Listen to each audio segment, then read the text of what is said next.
वृंदावन के हरे भरे उपवन में, जहाँ हर कोना शांति और आनंद से भरा हुआ था, वहीं एक प्रेम की अमर गाथा हर पत्ता, हर फूल और हर झरने में बसी हुई थी। ये गाथा थी राधा और कृष्ण की, जिनका प्रेम केवल सांसारिक नहीं बल्कि आध्यात्मिक और दिव्य था।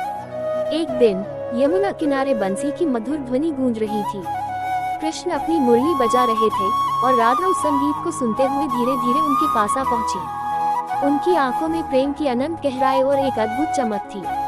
कृष्ण ने जब राधा को देखा तो ऐसा लगा जैसे प्रकृति ने स्वयं अपनी सभी सुंदरताएं समेटकर एक रूप में साकार कर दी हो। राधा ने मुस्कुराते हुए पूछा, कान्हा, तुम्हारी मुरली में ऐसा कौन सा जादू है जो सबको मोह लेता है? कृष्ण ने हंसते हुए उत्तर दिया, यह मुरली तो बस मेरा माध्यम है, सच्चा जादू तो हमारे प्रेम में है राधा। ये प्रेम केवल हमारे बीच नहीं बल्कि हर जीव और हर कण में बसा हुआ है। दोनों ने यमुना के किनारे बैठकर घंटों तक बातें की। उनके बीच शब्दों की आवश्यकता नहीं थी, उनकी आंखों की भाषा ही सब कुछ कह देती थी।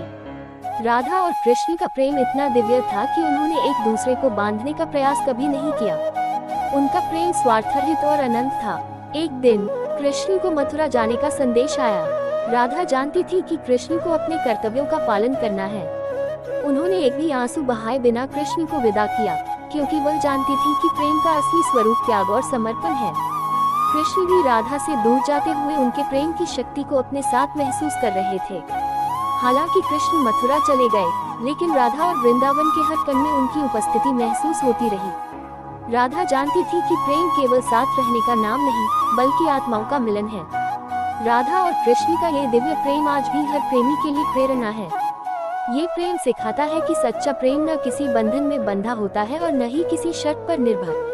ये प्रेम स्वतंत्र, शाश्वत और ईश्वर का ही एक रूप है। युगों युगों तक यह अमर गाथा संसार को ये संदेश देती रहेगी कि सच्चा प्रेम केवल आत्मा से जुड़ता है और वह अमर हो जाता है।